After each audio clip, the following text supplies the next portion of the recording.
بسم اللہ الرحمن الرحیم۔ میرا یوٹیوب چینل محمد طیب اطہر دیکھ رہے ہیں۔ ایم طیب اطہر۔ اللہم صلی علی محمد النبی المی وعلی آلہ وصحبہ وسلم تسلیما۔ آج کے اس ویلاگ کے اندر ہم سورہ الانعام جو ہے اس کی ترجمانی جاری رکھیں گے، وہی ترجمانی جو سید ابو علا مودودی صاحب نے کی ہوئی ہے۔ تو آج کی ویلاگ کے اندر ہم آیت نمبر اس کی 122 سے شروع کریں گے اور 3-4 آیتیں یا کچھ زیادہ آیتیں کرنے کی کوشش کرتے ہیں۔ بسم اللہ الرحمن الرحیم۔ کیا وہ شخص جو پہلے مردہ تھا پھر ہم نے اسے زندگی بخشی اور اس کو وہ روشنی عطا کی جس کے اجالے میں لوگوں کے درمیان زندگی کی راہ طے کرتا ہے، اس شخص کی طرح ہو سکتا ہے جو تاریکی میں پڑا ہوا ہو اور کسی طرح ان سے نہ نکلتا ہو؟ کافروں کے لیے تو اسی طرح ان کے اعمال خوشنما بنا دیے گئے ہیں، اور اسی طرح ہم نے ہر بستی میں اس کے بڑے بڑے مجرموں کو لگا دیا ہے کہ وہاں اپنے مکر و فریب کا جال پھیلائیں۔ دراصل وہ اپنے فریب کے جال میں آپ پھنستے ہیں، مگر انہیں اس کا شعور نہیں ہے۔ جب ان کے سامنے کوئی آیت آتی ہے تو وہ کہتے ہیں ہم نہ مانیں گے جب تک کہ وہ چیز خود ہم کو نہ دی جائے جو اللہ کے رسولوں کو دی گئی ہے۔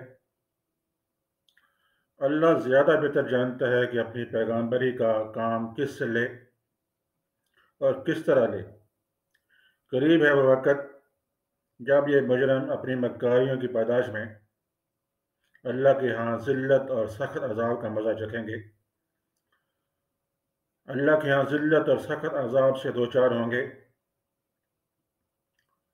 بس یہ حقیقت ہے کہ جس سے اللہ ہدایت بخشنے کا ارادہ کرتا ہے اس کا سینہ اسلام کے لیے کھول دیتا ہے، اور جسے گمراہی میں ڈالنے کا ارادہ کرتا ہے اس کے سینے کو تنگ کر دیتا ہے، اور ایسا بینچتا ہے کہ اسلام کا تصور کرتے ہی اسے یوں معلوم ہونے لگتا ہے کہ گویا اس کی روح آسمان کی طرف پرواز کر رہی ہے۔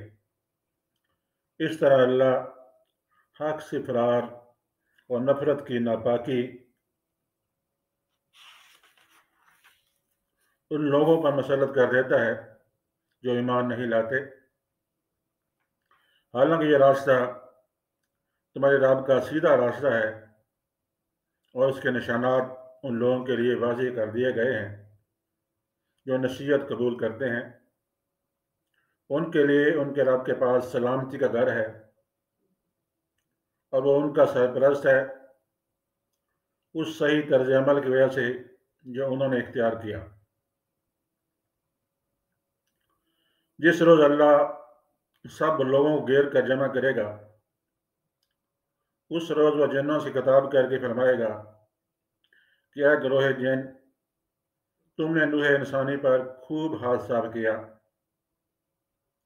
انسانوں میں سے جو ان کے رفیق تھے وہ عرض کریں گے پروردگار، ہم میں سے ہر ایک نے دوسرے کو خوب استعمال کیا ہے، اور اب ہم اس وقت پر آ پہنچے ہیں جو تو نے ہمارے لیے مقرر کر دیا تھا۔ اللہ فرمائے گا اچھا، اب آگ تمہارا ٹھکانہ ہے اور اس میں تم ہمیشہ رہو گے۔ اس سے بچیں گے صرف وہی لوگ جنہیں اللہ بچانا چاہے گا۔ بے شک تمہارا رب دانا اور علیم ہے۔ دیکھو، اس طرح ہم آخرت میں ظالموں کو ایک دوسرے کا ساتھی بنائیں گے۔ اس کمائی کی وجہ سے وہ دنیا میں ایک دوسرے کے ساتھ مل کر کرتے تھے۔ اس موقع پر اللہ ان سے یہ بھی پوچھے گا کہ اے گروہ جن و انس، کیا تمہارے پاس خود تم ہی میں سے وہ پیغمبر نہیں آئے تھے جو تم کو میری آیات سناتے اور اس دن کے انجام سے ڈراتے تھے، وہ کہیں گے ہاں ہم اپنے خلاف خود گواہی دیتے ہیں۔ آج دنیا کی زندگی نے ان لوگوں کو دھوکے میں ڈال رکھا ہے، مگر اس وقت وہ خود اپنے خلاف گواہی دیں گے کہ وہ کافر تھے۔ یہ شہادت ان سے اس لیے لی جائے گی کہ یہ ثابت ہو جائے کہ تمہارا رب بستیوں کو ظلم کے ساتھ تباہ کرنے والا نہ تھا، جبکہ ان کے باشندے حقیقت سے ناواقف ہوں۔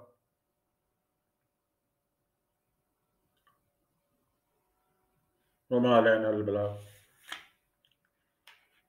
تو یہ جو آیاتیں ہیں ان کے اندر بھی کچھ باتیں تھوڑی سمجھنے والی ہیں، ان کی تھوڑی بہت تشریح ہم کرتے ہیں جو مولانا صاحب نے کی ہوئی ہے، اسی کا ہم نچوڑ نکالیں گے۔ تو پہلی بات جو اس آیت کے اندر آپ نے دیکھی کہ وہ شخص جو پہلے مردہ تھا پھر ہم نے اسے زندگی بخشی۔ تو یہاں سے مردہ جسمانی مردہ نہیں کہا، بلکہ یہاں موت سے مراد حالت جہالت و بے شعوری کی حالت ہے، اور زندگی سے مراد علم اور ادراک اور حقیقت شناسی کی حالت ہے۔ جس شخص کو صحیح اور غلط کی تمیز نہیں اور اسے معلوم نہیں کہ راہ راست کیا ہے، وہ طبیعت کے نقطہ نظر سے چاہے ذی حیات ہو، مگر حقیقت کے اعتبار سے اس کو انسانیت کی زندگی میسر نہیں ہے۔ وہ زندہ حیوان تو ضرور ہے، مگر زندہ انسان نہیں۔ زندہ انسان در حقیقت صرف وہ شخص ہے جس حق اور باطل، نیکی اور بدی، راستی اور ناراستی کا شعور حاصل ہے۔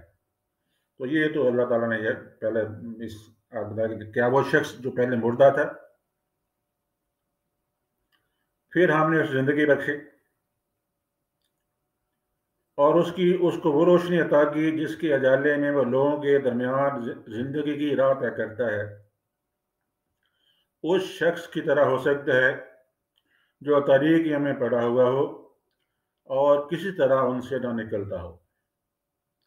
یعنی تم کسی طرح تو کر سکتے ہو کہ جس انسان کو انسان کا شعور نصیب ہو چکا ہے اور جو علم کی روشنی میں ٹیڑھ راستوں کے درمیان حق کی سیدھی راہ کو صاف دیکھ رہا ہے، وہ ان بے شعور لوگوں کی طرح دنیا میں زندگی بسر کرے گا جو نادانی اور جہالت کی تاریکیوں میں بھٹکے پھر رہی ہے۔ تو یہ اللہ تعالیٰ نے بہت واضح طور پہ بتا دیا کہ وہ انسان جو غلط راستے پر چل رہا ہے اور کسی بھی طرح حق کو قبول کرنے کے لیے تیار نہیں ہے، اس ایک طرح کا مردہ ہے، اور زندہ اور مردہ جو ہیں دونوں برابر نہیں ہو سکتے۔ یعنی کسی طرح ان کو بار بار بتایا جا رہا ہے، لیکن اس کے باوجود بھی وہ اس طریقے سے نکلنے کے لیے تیار نہیں ہے۔ کافروں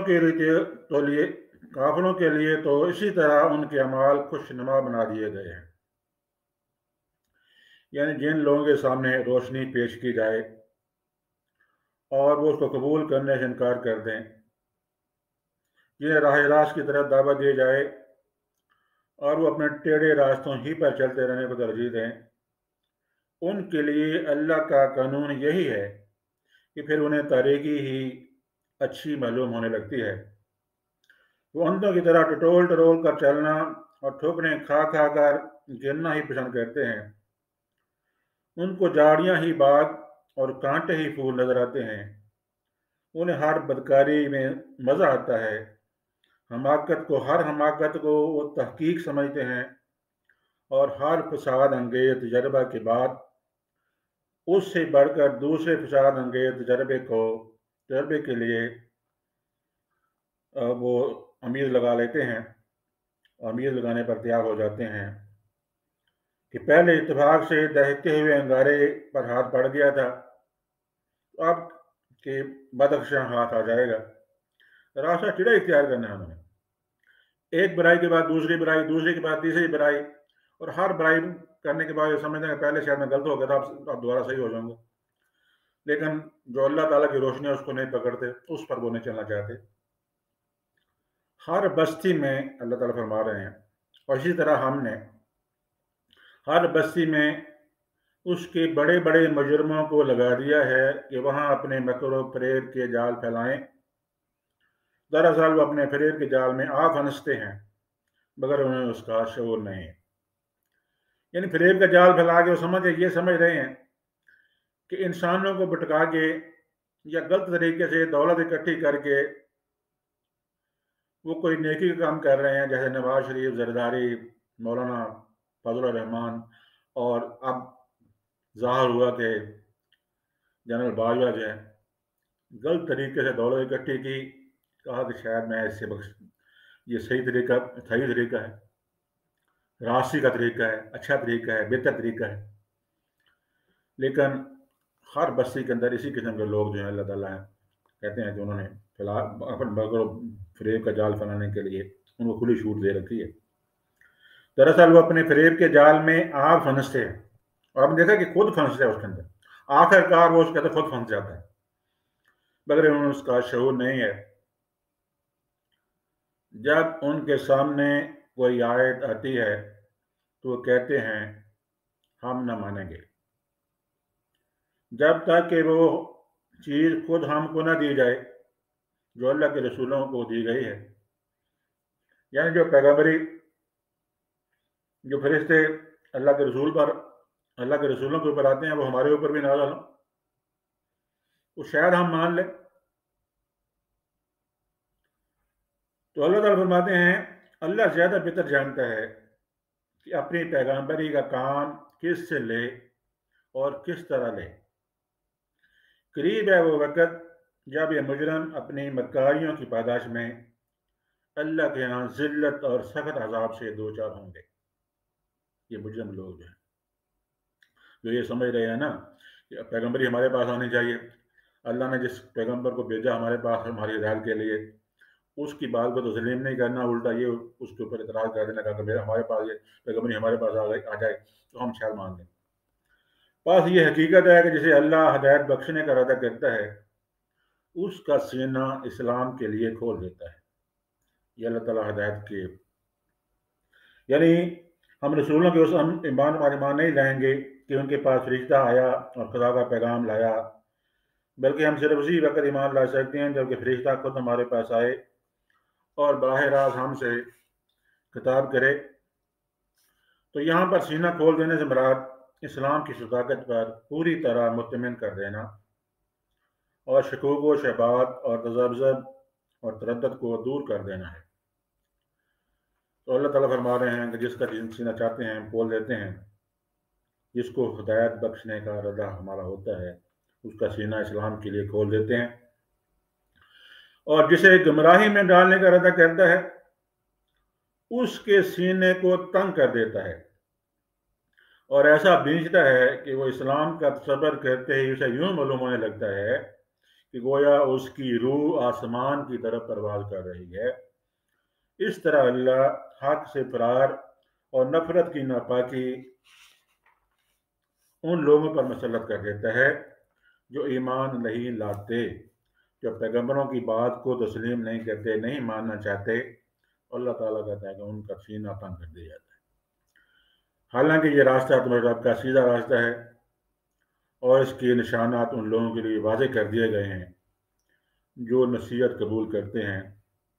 ان کے لیے ان کے رب کے پاس سلامتی کا گھر ہے اور وہ ان کا سرپرست ہے اس صحیح طرز عمل کی وجہ سے جو انہوں نے اختیار کیا.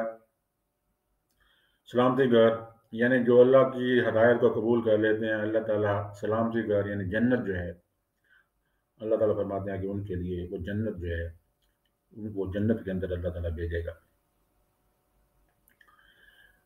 تو اس کے بعد میرا خیال اس یہیں تک رکھتے ہیں. اگلی آیتیں جو کچھ میں نے پڑھی تھیں اس کی تفصیل جو ہے وہ کل پر چھوڑ دیتے ہیں. وما علینا الا البلاغ. تو امید ہے کہ میرا چینل احمد طیب بدر جو ہے اس کو آپ سبسکرائب کریں گے، اس کو لائک کریں گے، اس کو شیئر کریں گے، تاکہ قرآنی ہدایات، قرآنی تعلیمات جو ہیں زیادہ سے زیادہ لوگوں تک منتقل ہو سکیں۔ وما علینا الا البلاغ۔